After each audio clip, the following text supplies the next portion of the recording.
Oh my gosh, look at the harbor.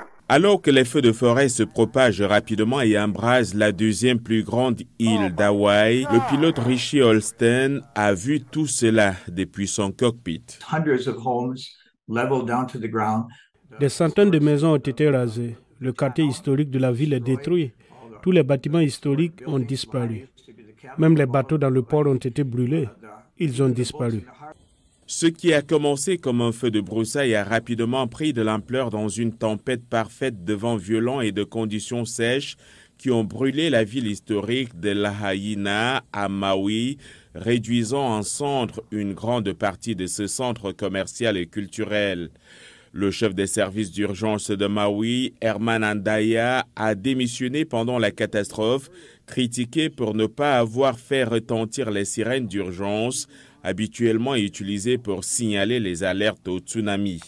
M. Andaya a défendu cette décision en expliquant que les alertes au tsunami poussaient les gens vers l'intérieur des terres et que, dans ce cas, cela signifiait qu'ils allaient directement au feu.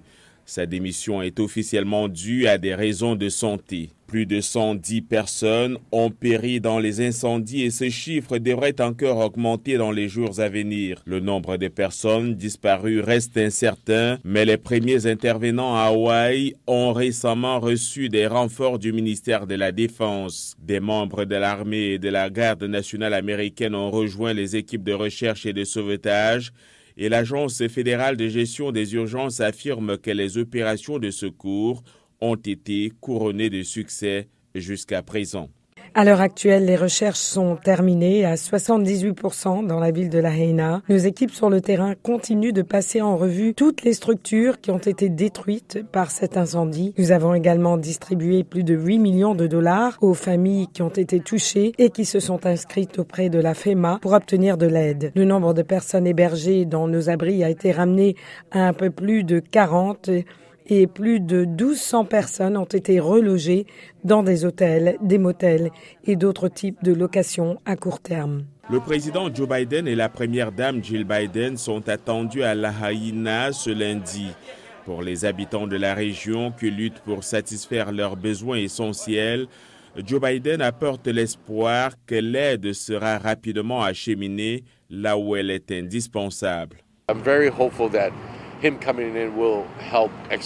J'espère que sa venue permettra d'accélérer l'arrivée de nombreux produits. J'ai appris par ceux qui séjournent à l'hôtel que s'ils ne sont pas certifiés par la FEMA ou la Croix-Rouge, ils ne reçoivent pas les produits qui attendent devant leur porte. C'est donc frustrant. Alors que l'afflux mondial de dons et de soutien se poursuit, le couple présidentiel se rendra dans une zone sinistrée marquée par les incendies de forêt les plus meurtriers depuis plus d'un siècle.